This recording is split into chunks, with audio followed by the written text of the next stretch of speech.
could just be papers with no worth of a title deed. There are many, some are just made at Liver Road, like some of the cases the Honorable Majority Leader was raising, title papers. When you look at them, they look like they are genuine, but they are made from River Road and they cannot transfer proprietary rights to any property. So I don't know what you are referring to in Marsabit. I think it would be important for me to have the records so that I'll be able to know what you are dealing with or referring to, or the ministry to be able to be brought to their attention so that they can maybe stop whatever could be happening. And I agree, it is profound, and the land issue is obviously very emotive. So therefore, community land, be part of the community land processes so that you can help to expedite the community to have their land put in a title, because it's private land. Community land is considered as private land for that community. The rights are the same, so they would need to come back together quickly so that there is no land left without title. I think security would be secured by that. Individuals involving in titling from my ministry, I had agreed, and I also said we have a few we are processing in court. My vision is the vision of the ministry. The minister doesn't have a vision personally, but the ministry has a vision in terms of urban development. And in terms of urban development, we have the Urban Areas and Cities Act. And that is specifically addressing the problem of rapid growth of population vis-a-vis the facilities available in our small towns. And that's why the KUSIP, that is Kenya Informal Settlement Program, and Kenya Support Program for the urban areas has been developed, which of course is basically focusing on the facilities we have in all the towns, small and big, so that the planning becomes a condition, proper planning, PDP preparations, and all those physical planning for the land use and for the development use are part of the conditions for accessing the funding under those programs. So in my view, if you ask me what is the vision, those programs are for between, they are 5 years program, but looking forward, we need very elaborate cooperation between the county governments, because you know they are the ones in charge of the planning at the county level, including survey work, so that then it is possible to have properly planned towns now before they become fully congested. My ministry, with the leadership of the Directorate of Physical Planning, former ministry, I beg your pardon, Mr. Speaker, has sufficient capacity to be able, and of course we can always increase capacity as a government, to be able to guide the county governments, and they always draw back for purposes of planning, and they seek support from us. And of course, we have the Physical Planning Act that requires also to be maybe reviewed to capture some of the issues that you are raising. So my vision is to see well-planned towns that have all necessary facilities of a big town, but even better planned than our big towns like Nairobi. You cannot say that it is properly planned, but we can now have better planned towns. As they grow bigger, then they have the street lighting, water, sanitation, and every other, and of course, including titling. Thank you, Alice. Yeah. Alice, let me ask you one or two questions. Under Schedule 4 of the Constitution, distribution of functions between the national government and county governments, you have the responsibility for housing policy and the general principles of land planning and the coordination of planning by the counties. For the period you have been minister in this docket, have you ever had a meeting with county governments to discuss the issue and coordination of planning by those counties? I ask this because If you look around the country, we have completely misstepped, so to speak, in our planning and land use activities. Anybody with the land touching on any road just wakes up and builds a shop. In the old days, if you look at all the urban areas and markets, they were designated, meaning it is possible to easily provide security and amenities such as water and everything else. What have you done, and if you are confirmed, what do you plan to do to effect this constitutional responsibility? Honorable Chair, it is not the easiest to actually work with county governments, you know, and for government, national government has been having its own challenges in terms of intergovernmental relationships. On my part, I haven't had a meeting with the county governments as a whole, but we have worked with different county governments or governors in terms of their planning, and they have brought their planning documentation to the ministry, and for sometimes for even for support in terms of that planning, and ensuring that it meets the thresholds that are required. I think going forward, I would say that it is necessary that I meet the county government in terms of the institution itself, the COG, so that we can agree. But they also think that the national government is encroaching a lot on their mandate, and they refer a lot to Schedule 4. And I do agree that quality standards, regulation, and of course capacity building is some of the things we are doing under the Kenya Urban Support Program. Within that, my ministry before me has held several meetings with the county, with the COG, and the CEO of COG has been a constant, and I think she's done a good job for the county governments. Yeah, has worked well with my ministry. Some Kenyans sending messages to us. Yes. Why did she take sides with the Kirima's land dispute when she came into office? I didn't take side with the Kirima land. I took side with the owner of the land. It could have been any other person. And when I pronounce myself as to ownership, sometimes it helps in terms of dispute resolution, and that is what it is. My task is to say who is the owner, and I said that it's a long dispute, and at that time there was no outstanding court case. Another Kenyan says the nominee has declined to answer a question from Dawood on how fees was increased from 300 to 3,000 without public participation. Another one says implementation, this is actually a member of parliament called Andon Watch, that you've ignored the implementation of decisions of the House of Parliament on matters that have been brought to your attention following decisions in the House.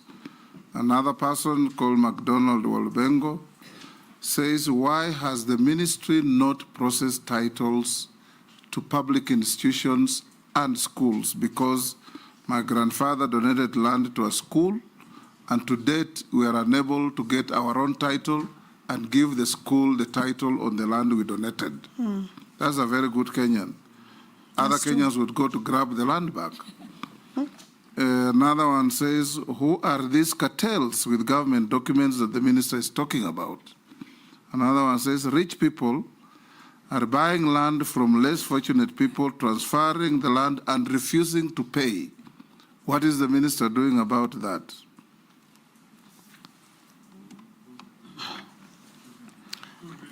Those are comments from Kenyans. I think for schools, it's an important, very important question. Is the one of the schools. Yes, we have titled over 14,000, going to 15,000 title deeds for schools. I actually, Alice, know of a school. Yes. That was given land by a generous person, and his grandchildren over 50 years later came because the school had no title, took away the land, and kicked out the school. Yeah, I think previously the institutions did not just schools, actually most government institutions, and maybe that is one of the tasks that we should achieve, do not have titles for those properties. And the titles are supposed to be produced and held. If you are confirmed, can you have a marshal plan to issue title deeds to all public institutions agreed. within a year? Okay, those without issues, it is possible. Yes, Hossein. As you emphasize on that public institutions, I want to add, including KICC. Yeah, thank you, Speaker. You know what I mean? Yeah. Including KICC. Honorable Speaker, I know that. Go on. Sorry. Ignore that and go on. As she knows. Thank you, Speaker.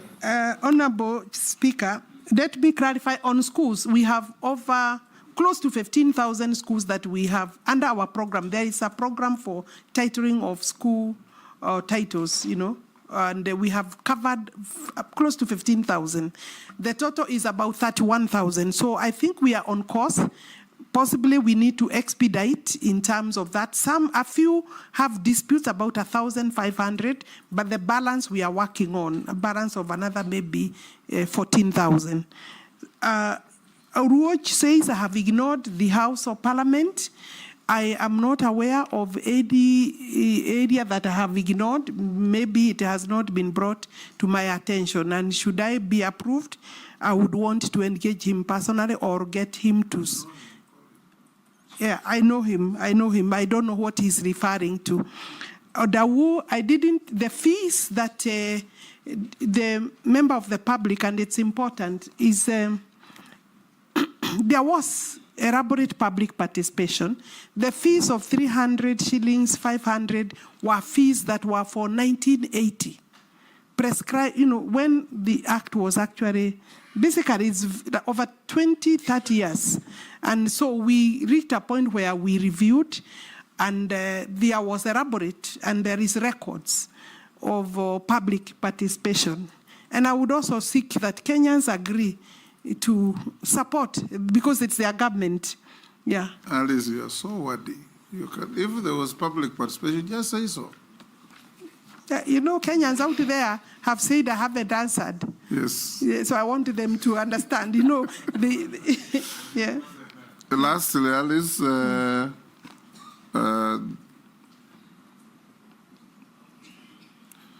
you hold any position in a political party? Not at all. Not at all. No. Have you ever been adversely mentioned in any integrity?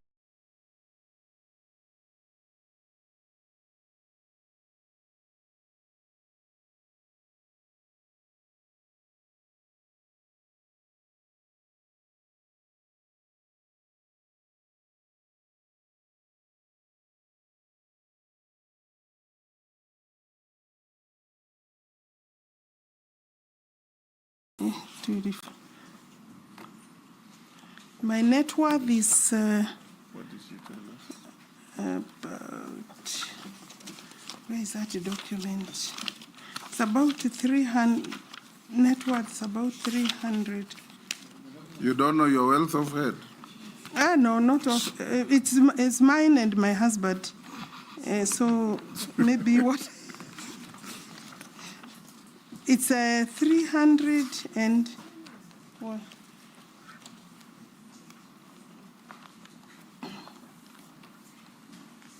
327,650,000. How much were you worth when we last vetted you? I was worth slightly less. When you vetted me, Mr. Speaker, last time, I was worth 218,400,000. So you have had some nominal growth. Kidogo. You've grown by 100 million. I have grown in those 2 years. Yes. Yes. I was just a few adjustments. It is the properties that have have increased in Appreciated terms of appreciation in value.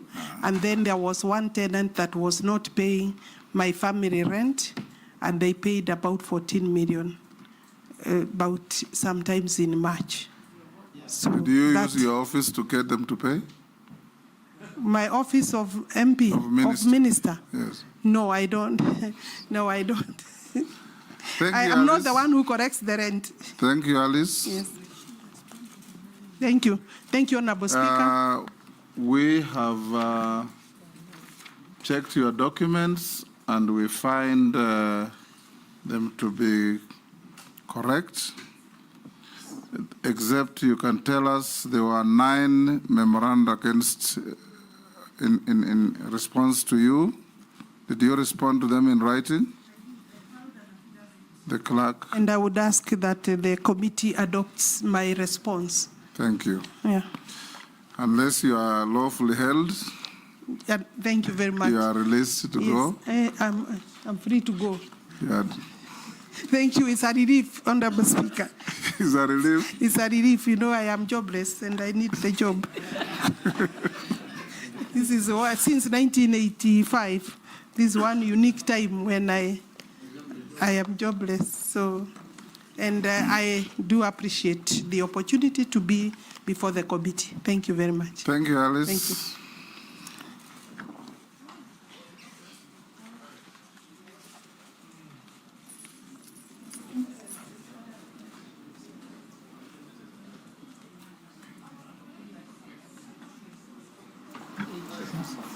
Members, I give you a 20-minute lunch break.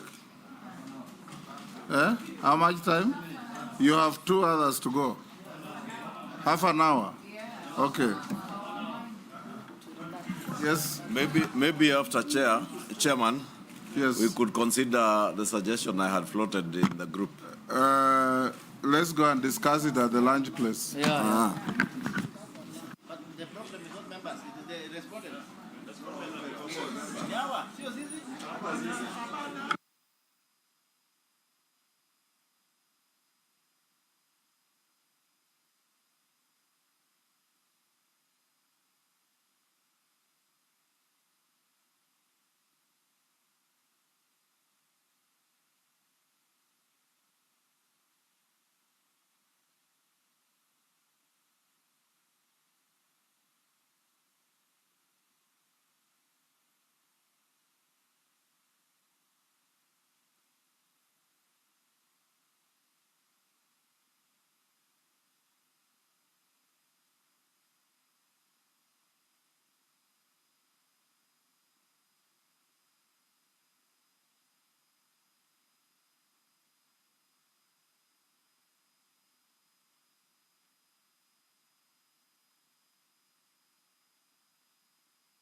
Speaker.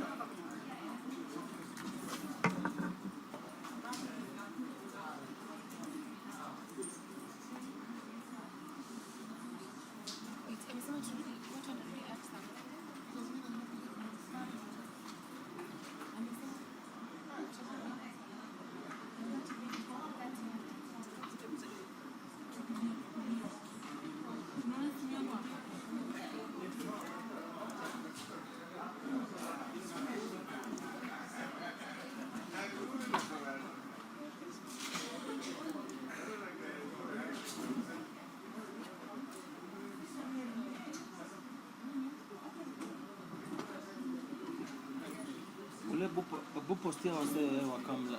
Langat. Semo.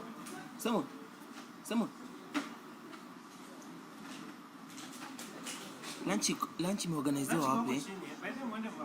Kai. Kuna food hapo. We are breaking for how long? Huh? We are breaking for how long? 30 minutes, ingekuwa shakula. Unaona ukienda chini huko mwisho. There's packed food there. Kuna kuku, kuna ingoho. Hata na strain ebu kidogo brother. Kijana angurai. Kidogo tu bro, acha nidunge hii hapa. Bro. Kolo.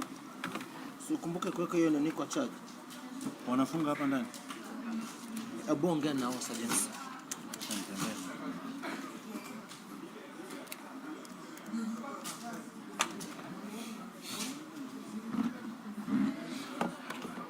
Kolo. I'm coming back.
yangu imetoa.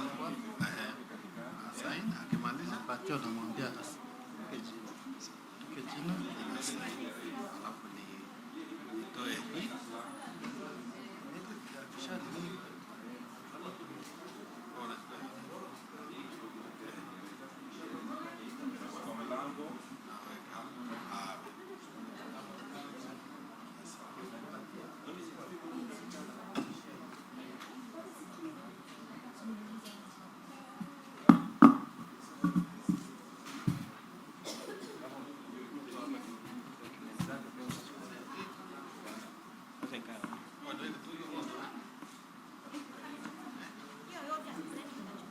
Sawa